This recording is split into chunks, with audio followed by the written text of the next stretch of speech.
In the early 90s, rock music was ready for a correction. You know, a lot of the music that we talk about on this channel goes back into the late 60s and early 70s, and I know others late 70s and 80s and that kind of thing. But when you watch the trajectory of what happened from that period back in the late 60s, early 70s with Led Zeppelin and Black Sabbath and Grand Funk, and so just go down the list. So many great bands came out at that time.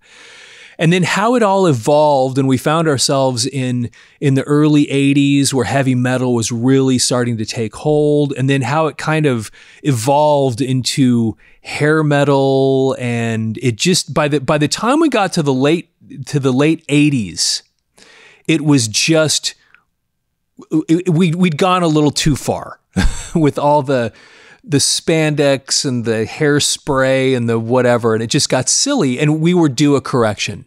And so you probably remember when Nirvana hit. You might even remember the first time you heard Smells Like Teen Spirit, like I did. And we'll have a discussion about that probably multiple times on this channel in the future. But there was a correction that happened, and it seemed like it happened just like that, where all of a sudden, you know, the bands from Seattle come pouring into the world, and all of a sudden we have this reset of, okay, wait a second, getting back to the fundamentals, get away from all the glamour and the glitz and the hairspray and the makeup and everything, and just get back to fundamentals, kind of like it was back in the late 60s and early 70s.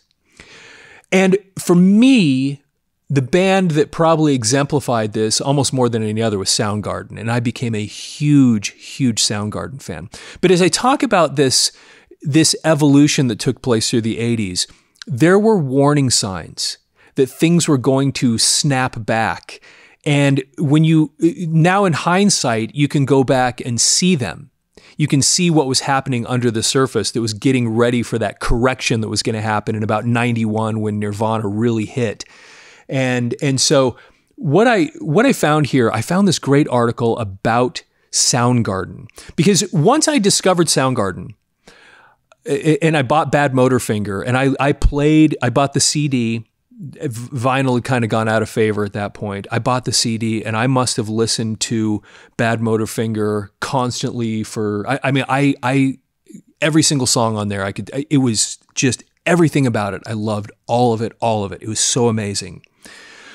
So then I start getting interested in them, and I start going back because I realized, well, these guys have been around for a long time. Matter of fact, they'd been around really longer than any of these other quote unquote grunge bands. They'd been doing this for years and years.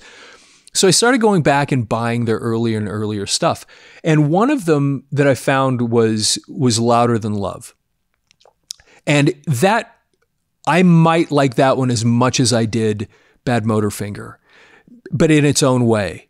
And it just, again, had this raw energy that just really didn't exist anymore. You could find it in the early days of Grand Funk, kind of like if you, and we're going to actually do a video on this soon, like the song Sin's a Good Man's Brother. That raw energy that was in there that just kind of was just lost. And similarly, the rawness of the early Black Sabbath stuff and the Zeppelin stuff. When you go back and you listen to and you discover what was going on, and it was happening under the surface, and Soundgarden was an example of it, where they were actually doing this stuff in the 80s. They were getting back to that raw energy in the 80s while, you know, we had the glitz and the hairspray and the spandex. They were under the surface starting kind of like a movement. And we didn't know it, but it was ready to bubble up. So I found this article, and if you're interested in that history, or if you're interested in Soundgarden or the grunge era and that kind of thing, you'll really enjoy this, because this article was written in December of 1989, and Louder Than Love came out in 89. And it's an article that kind of is what I just said a second ago. It is if you were to read this at the time, and you could really start putting the pieces together, you'd see this was a shot across the bow. That these guys were getting ready to change everything. So it says, the title of this article, this is the Lancaster New Era, December 14th, 1989.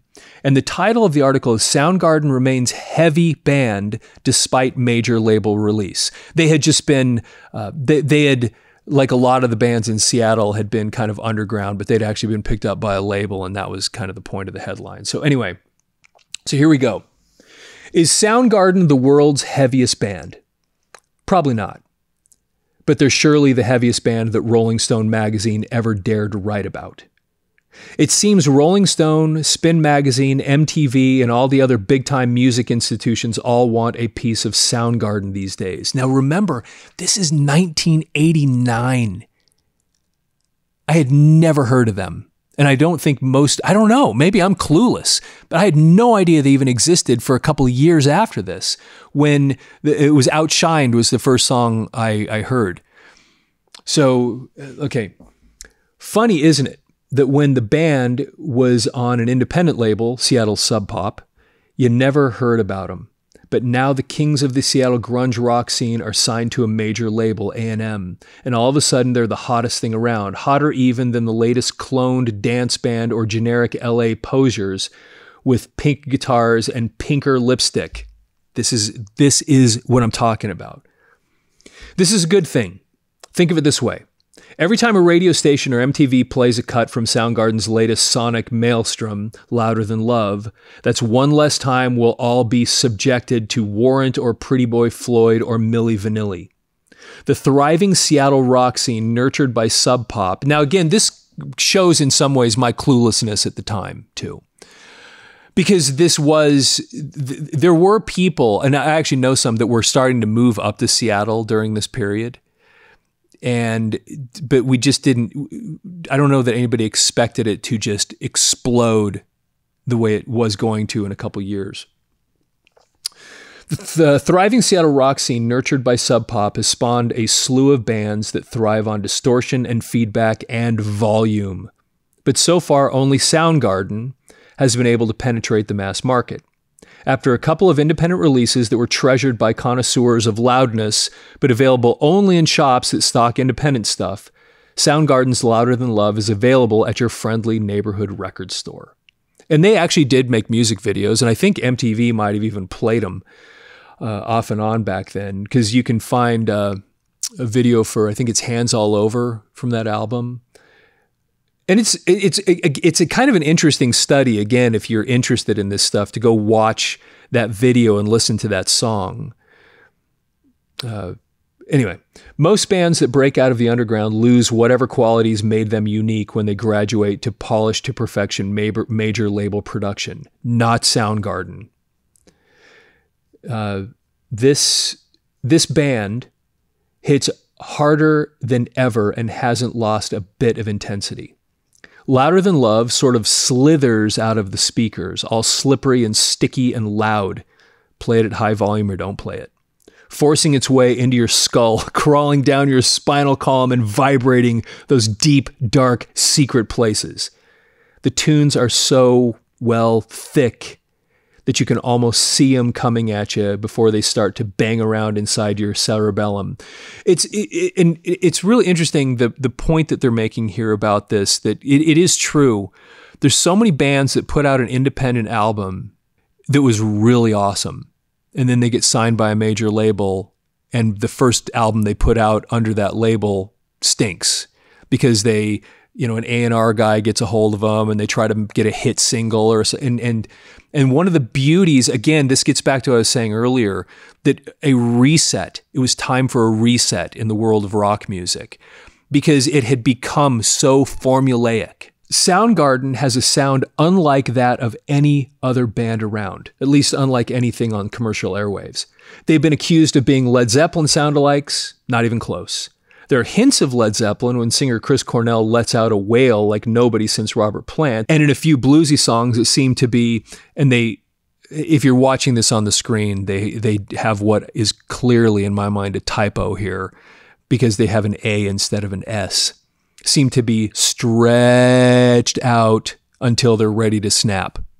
Okay, and that's really true of some of that Soundgarden stuff where they just get, and if you ever saw them in concert, there was a lot of this, man. It's like hypnotic how they would go into something. But these guys don't sing about mystical lands where all that glitters is gold, nor do they twist around traditional blues songs and call them their own. Instead, Cornell, who writes all the lyrics, sings about reality in, quote, The Ugly Truth, and losing a lover in, quote, I Awake. Those are a couple songs.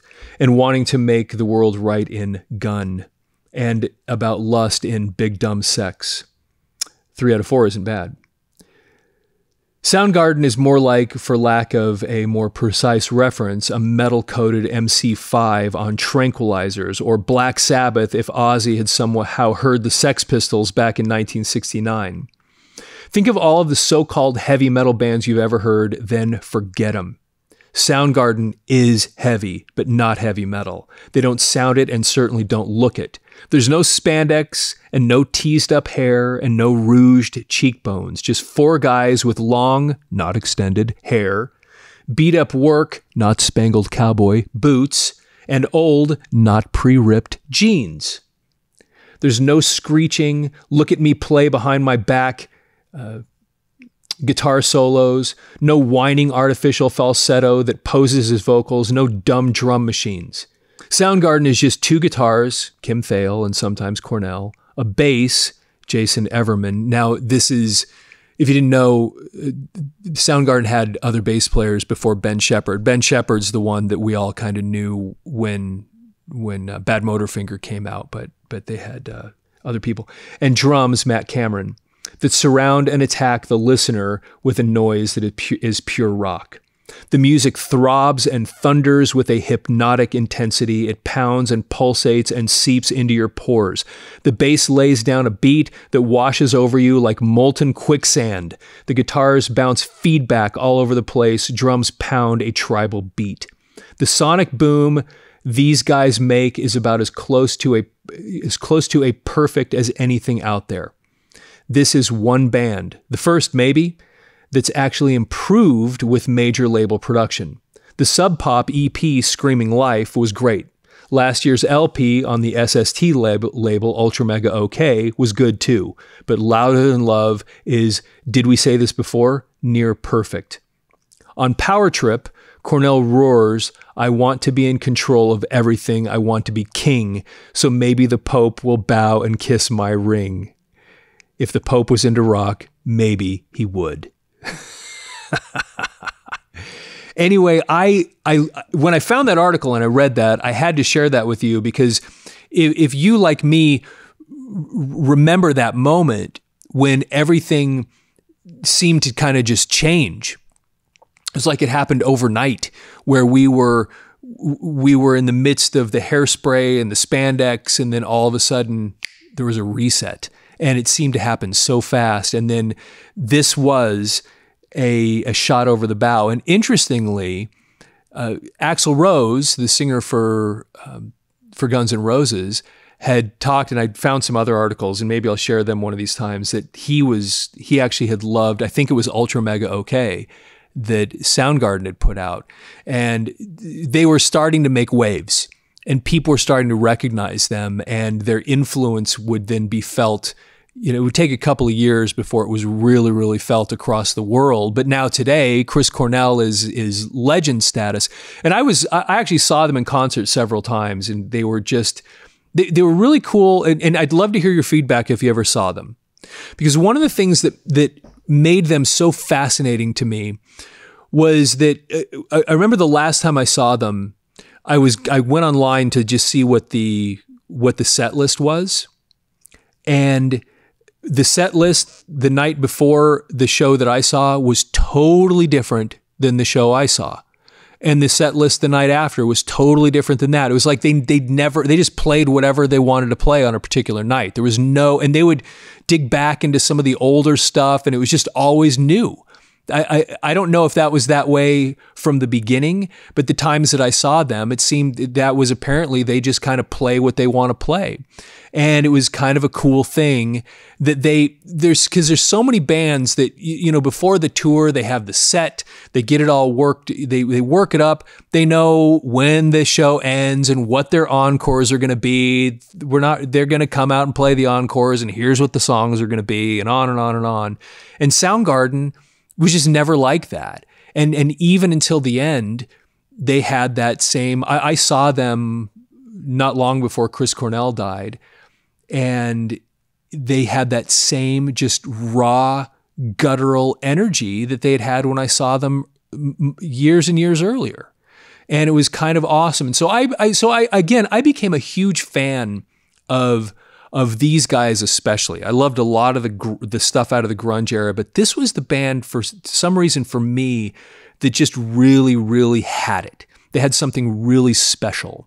And anyway, I thought you'd enjoy listening to that because it really was, again, like I said at the beginning, it was starting. There was an undercurrent. If you look back and you think of what things were like in the late 80s, of course, there was going to be a reset. It was time to get back to the stuff that would have more of that energy that they're referencing here, like the early Black Sabbath and the early Led Zeppelin, and just getting back to something that was more raw and had that energy and that power that had been lost in the desire to just make formulaic music. Hey, anyway, thanks for watching the video. Please follow the channel, like the video. I'd love to get your feedback on this topic. If you remember this time, what it was like for you, do you remember what was going on in the late 80s and the need for a reset? And what now all these decades later, what are your recollections of that? And what was it like living through that time for you? And with that, have yourself a fantastic day.